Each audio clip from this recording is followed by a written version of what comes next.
Avec Culture Culture, des fermes se transforment en lieu de rencontre entre art et agriculture.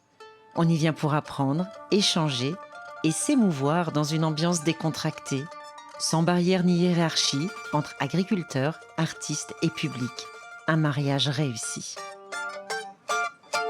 Culture Culture, c'est une journée à la ferme et où on essaye de présenter le travail des fermiers, des agriculteurs et le mettre en parallèle avec les musiciens, et pas que des musiciens d'ailleurs, puisqu'il y a des circassiens, il y a de la danse. On voulait que ça soit ouvert un peu à tous les arts et de se dire on va amener de la culture, une autre forme de culture dans les fermes.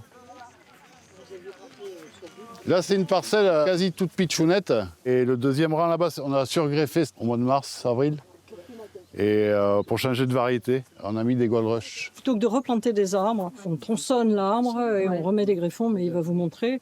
On a tronçonné, on a fait une coupe comme ça et une coupe comme ça. On a laissé 2 greffons, puisqu'on en met toujours 2. Et là, on a les 2 qui ont pris. Dès le début du projet, c'était vraiment l'agroécologie qu'on voulait mettre en perspective. On voulait essayer de montrer le travail de ces gens qui essaient de sortir un peu de l'agriculture intensive. Comme ici, par exemple, il a planté depuis 2000 des variétés anciennes qu'on ne retrouve pas ailleurs. Donc ça, c'est les courpendus. C'est une super pomme qui n'a pas un succès fou, mais c'est immérité. C'est les meilleurs. Il faut les prendre, c'est méga bonne. Sur les marchés, on nous pose beaucoup de questions. On n'a pas toujours le temps d'y répondre. Et en situation, c'est-à-dire au milieu des vergers, on peut prendre le temps de discuter, de connaître des gens et de se rencontrer. Et on aime bien la musique, la culture et tout ce qu'il y a autour. Donc, marier les deux, ça nous paraissait intéressant.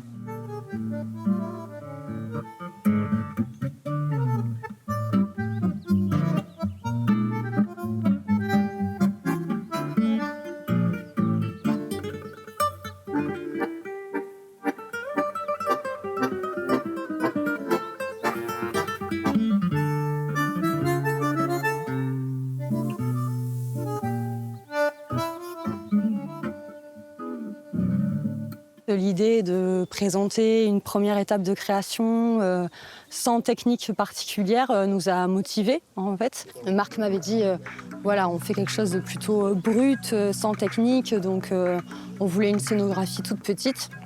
Et en fait la scénographie elle se trouve déjà dans le décor.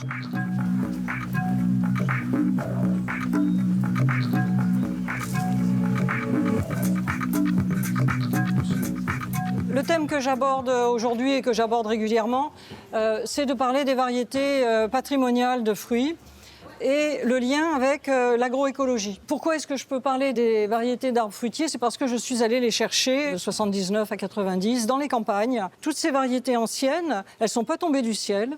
Elles ont été issues d'une très longue coévolution avec l'homme qui a domestiqué les arbres forestiers, au même titre que les céréales, que ce soit le blé, l'orge, le riz.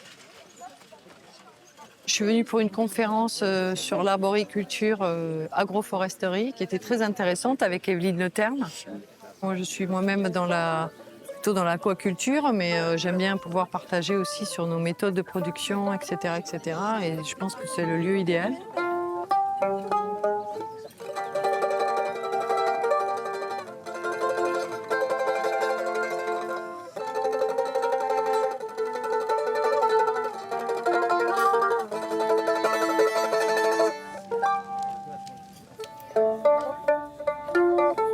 C'est vraiment un retour aux sources parce que de manière ancestrale, il y a toujours eu des fêtes dans les fermes. On fêtait les moissons, on fêtait la vie. Il y avait aussi les fêtes des équinoxes, les fêtes de solstice. Et tout ça a disparu un petit peu au fil du temps. Les fermes ont perdu un peu ce côté lieu de vie. Et donc c'était l'idée de ramener vraiment la fête à la ferme en fait. Au vrai, de la princesse, je ne saurais pas dire ce qui fait son pouvoir. Je subis son empire, sans souci de déchoir, vouloir savoir et vain. Je ne sais presque rien, au vrai de la princesse. De la princesse,